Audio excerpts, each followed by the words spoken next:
Hello everyone, my name is Dale Danker. I'm the president here in Tulsa, Oklahoma of TWU Local 514, and here with me today sitting at the table is some members of the FLOC committee, and we have the FLOC committee chairman Joe Brown here to try to give some explanation as to what this committee is going to be trying to accomplish. Joe? So I'm Joe Brown. I am the chairman of the FLOC committee. The International has tasked us with trying to reach out and get new and young workers involved. So it's Future Leaders Organizing Committee is what it's called. So I have Jacob Crosser, Tyler Gilmore, and Reggie Jones here today, and we are going to interview Dale as part of our new voice for new leaders and to get information to the floor. So we're going to start with Dale. We'll do more, but today we're going to start with Dale. So we're going to ask Dale a few questions. I'm going to start with what is your biggest issue as the Tulsa president? It's always jobs. I think that was all the presidents that come before me. It was jobs, longevity in your career. So the airline industry, if you stick around long enough, there's a hiring curve and there's a layoff curve. And so the job of the president should try to be to encourage hiring and mitigate the layoffs. So it's just, it always has to be jobs and trying to maintain what we have and increase in other areas. So. Right, so thank you for that, Dale. Like I said, we're going to interview multiple people today. We're sticking with Dale, but these are all committee members from the FLOC committee. So Jacob, go ahead. What question do you have for Dale? So the question that I got for you, Dale, is in a nutshell, what does a day in the life of the president look like at Local 514? Most of the time, my day is a huge review of everything that the previous days behind me have brought to me, and then always new things pop up and come at you. So my number's out there a lot in the world. So officers need help, members need help, because there's always a piece of it to just try to make sure that we're helping serving the membership and we're not doing duplicity. Duplicity makes everything that we work on just a little bit harder. So I start the day off by looking at my emails, text messages, phone calls and things. I try not to miss anybody, but I know I probably do miss somehow, and then people have to get back with me, and I hope they're not too frustrated. But we have a lot of things going on, from things that the International, like your committee, has tasked us with. Hey, go get this thing going. We're hiring new people, and so this is a great thing. We're hiring new people, and we want to get them engaged. You guys are engaged. So we have those things going on from the International, like Joe and shop stewards have. They've got grievances that are going on. Those things never stop. So each day starts with where we at in this moment in time, and what international things need worked on. I work with the other two presidents, Raleigh Reeves, Gary Scheibel. What have we got going on, like from the whole system as a whole, to try to better the members' pay, position, all things related to this contract, and how there's good stuff and bad stuff. So every day starts with basically a review in my head of where we really at with the things that are impacting the members. So that's a great answer, almost like there's not enough time in the day. Tyler, what do you got for Dale? So where did you start with AA? Where I started with AA was way back in the 1800s, the 1980s, 1987. I started as an aircraft cleaner, so I was going to school. So a lot of people have gone through that. There's A&P schools here in Tulsa, and I went to Tulsa Votech, and one of the things that there was already a couple of guys going to Votech that worked at American Airlines, and they're like, hey, you can get on as an aircraft cleaner while you're going to school. And I'm fortunate that we still have that. We have people that are aircraft cleaners, OSMs, and then other classifications that are able to go to school and get their A&P ticket. But I started as an aircraft cleaner in 1987, and I showed up on what was called the Sunday coverage shift. I believe it was the second shift, Sunday coverage. We showed up in Hangar 1, and we went out and watched airplanes every night and every day. Sounds good. What made you want to become the president? What made me want to become the president? I got asked that question when I ran for president, why not be an e-board officer or an officer or a shop steward. I was a crew chief in the seat shop, and we had a vindictive supervisor, and we had a shop steward in our shop that was doing union business, and we had members that the supervisor would come out and harass, and it was just a bad situation, and we tried to get help at the time from the officers that were there in the union at the time, and the guys on the floor in my shop didn't really like the way, I mean, they went to the union with their situation, and they didn't like the answer. And some folks in there, because as a crew chief, they're coming to me, and I'm the one that's opening the book and trying to stand between them and the supervisor we had at the time, and some of the folks that I knew said, Dale, you ought to run for president. You'd be good. I was on my town council, my little town. I was on my school board.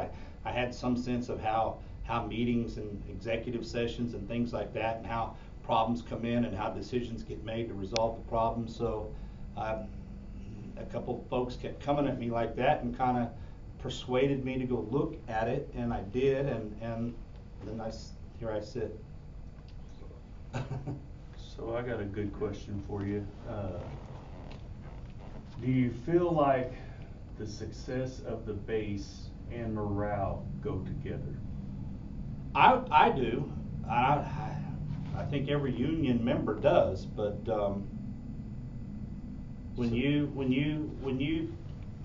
I go to these. I had a base business review with was on a Zoom call with Emerson Wednesday, which was yesterday, as far as this taping of this is going. So they don't calculate. It's not in their calculation. It's not in their charts and graphs. It's not in their. It's not something that they measure. We try. All of us try, and I want the folks on the floor to always push, and put that pressure there. You know, when you come to work and you're not a happy employee, I think it affects your ability to perform. That's just me.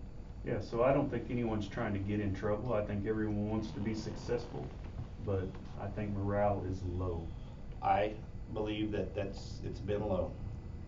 And I have said to the company, look, we know that you own the bat. We just want you to quit hitting us in the head so many times with it, you know? Just ease up. Yeah. And we'll get your work out. But they don't. Yeah, we always want to be successful. They don't seem like they care, and they can drive us to this minimum head count and outsource 50% of the work, which is what they got in that contract book, which I'm not in agreement with, but it's what was handed to us to vote on. And it seems like they're perfectly fine with that outcome. And we all feel like it could be better. But they're taking a lot of things in the book and they're interpreting it their way, either to get around crew chief ratio or crew chief overtime, but I don't see it getting better anytime soon. I'm hopeful it will. I'm hopeful they'll look at their situation, they'll look at their charts and graphs and go, turn to all of us collectively and go, hey, do you guys have any input or any ideas? So, well, they keep fighting, man. So something that I'm pretty passionate about is meetings, because that is a way that we can be transparent, which is what we're trying to do here, and just get the information out without rumors being spread. So what would you say, what's the importance of going to the meetings every month? What would you say?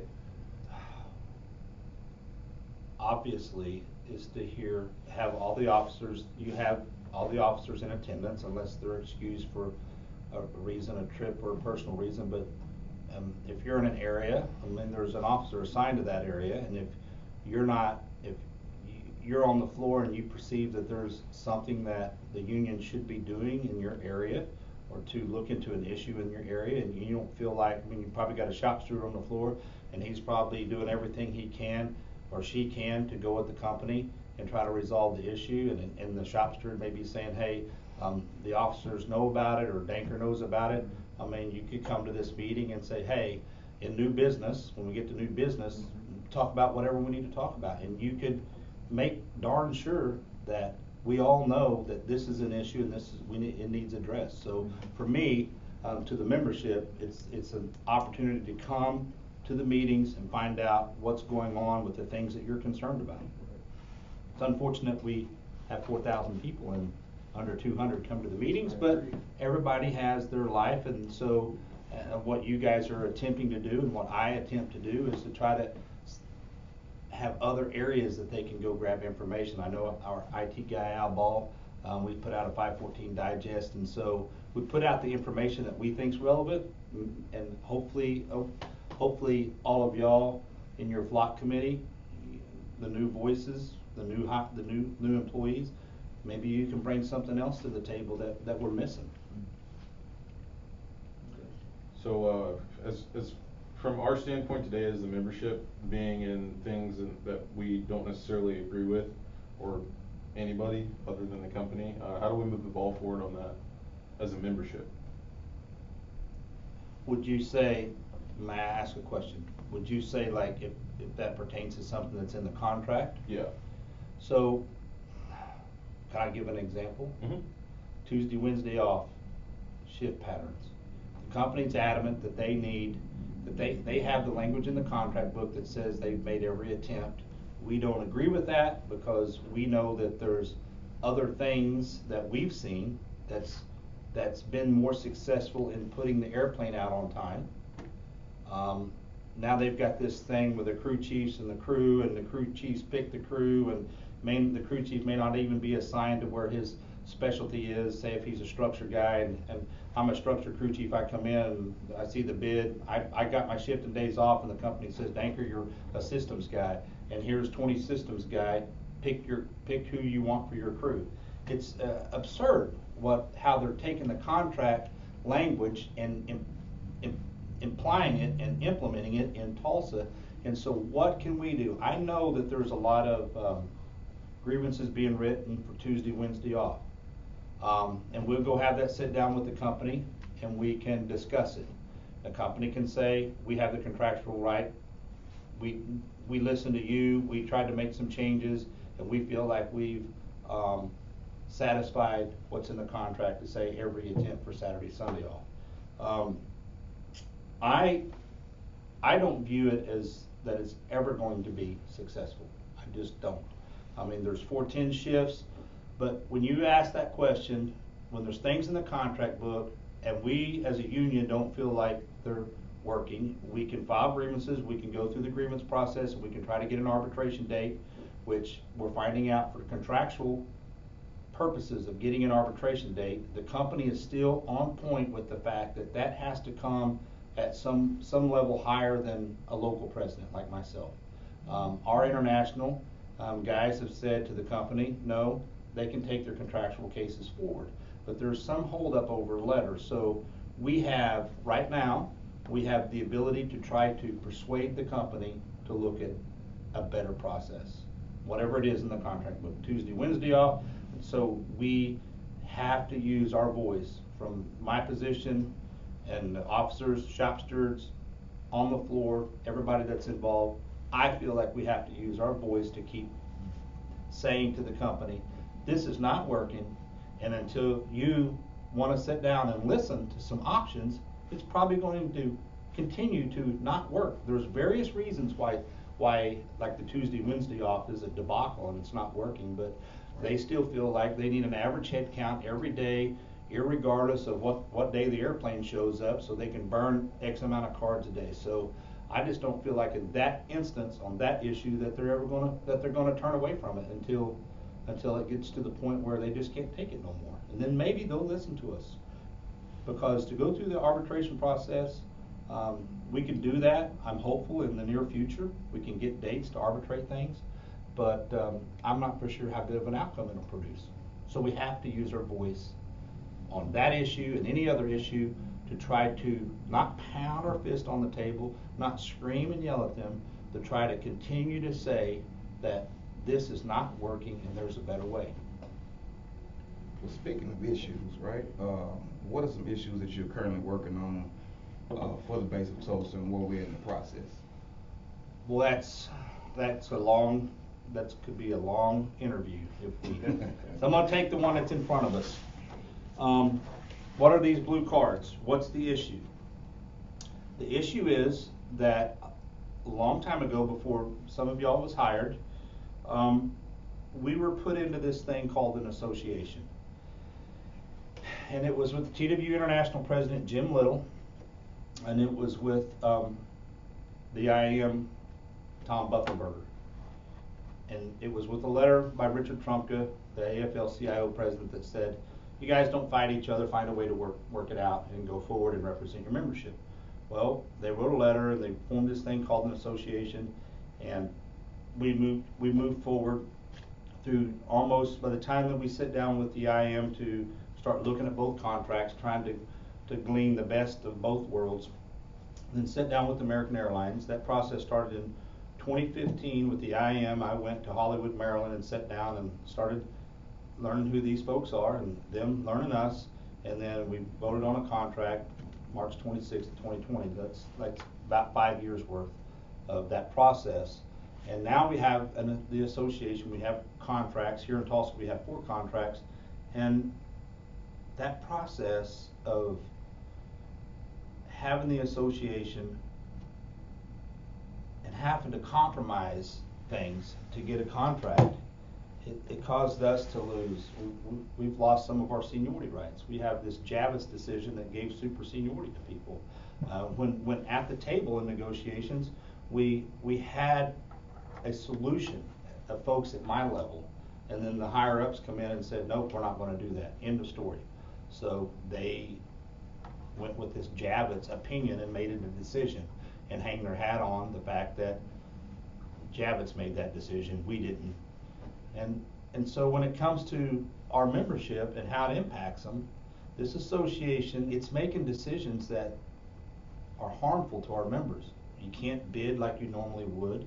You have people may have less OC time that's over you, and we got a contract that gives the IM side of the house, they got to keep their medical. And so if this association is so great, how did one group, the smaller group, keep this really great medical plan, but yet we couldn't get it?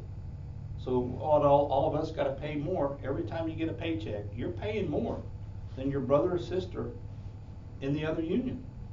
And so when you ask me, what am I working on, and what's this association and what these blue cards represent, this association has done great harm to our side of the house. And the contracts could be opened back up September of 2024.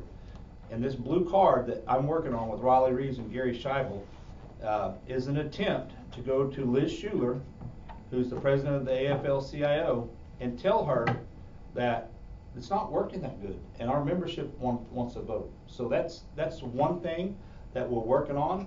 I'm going to pitch this out there. Please sign your blue cards and get them turned back in. This is just a small pile of some that we have turned back in. That's probably 600-700 sitting there, but the goal is to get 4,000 out of Tulsa turned in. So that's one thing. That's a big thing, but the association, if they don't have a convention to change the association, look, we have 4,000 folks here in Tulsa. You have me as president. If the thing was to open up today, I go to the table, whatever table they want to put me at. The kitty table is what we sit at during executive sessions. And Tulsa has the same voice as, say, the guy from the IAM that has 180 people. Has the same voice. And so we lost base closure. We lost some seniority rights. We lost Vacation. medical. We lost a lot of things. There's some scope language that I'm not happy with. So I can't as president not try to bring pressure or take action of some kind to continue to tell the AFL-CIO and anybody that might listen at the NMB that this group of members in Tulsa and around the system on the TWU side of the house feels like they ought to have some rights to say if they want in or out of the association. And right now, we're handcuffed. It's like we don't have rights. And so my job as president, this is a huge thing to all of us, is to try to say, we want to vote. We never got a vote and we should get a vote. That's one thing. And that took me 10 minutes. Oh, one You weren't minute. gonna lie. Yeah, that's probably good. We don't wanna make it too long. We So- got one more. I'll get Yeah. one more. So what's one mistake you've made as a leader that you regret? So, good question. I think about this often. I'm a crew chief, so I try to crew chief. I'm a father. I have 4 children. I'm like most of y'all. I'm a lot of things in my life. I'm a husband, I'm my parents' son, I'm my kid's dad, I'm a friend to people, I'm an enemy to some people, it feels like. I've been a crew chief. So my strongest thing that I drew off of to be the president was to try to crew chief.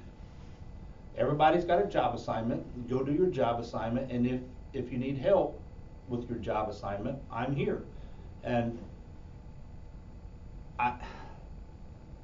my biggest mistake probably is that sometimes I should go from crew chief mentality to I'm the president and I need this done. I feel like I probably don't demand enough. It's hard when someone's not doing the job that they should be doing. It's hard as the president and the bylaws and the Constitution. I mean, I'm the guy that's elected. It's my responsibility to make sure that everything gets done. But I have no tools in my toolbox other than to encourage them to get it done. There's not enough ways for me to put pressure on someone to get them to do a better job. Now, they're all elected, and I've tried to crew chief. But sometimes, because I don't want to feel like management, where there's a supervisor and a manager.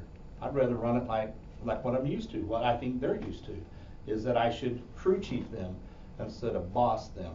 But somewhere between crew chiefing and bossing, I should have tried to find some other way to get some things done. More of a balance. Yep. Well, I gotta say this, everybody stay tuned for the next video, FLOC will be putting out. This is straight up for information, so everybody knows what our leaders do, what all their job consists of.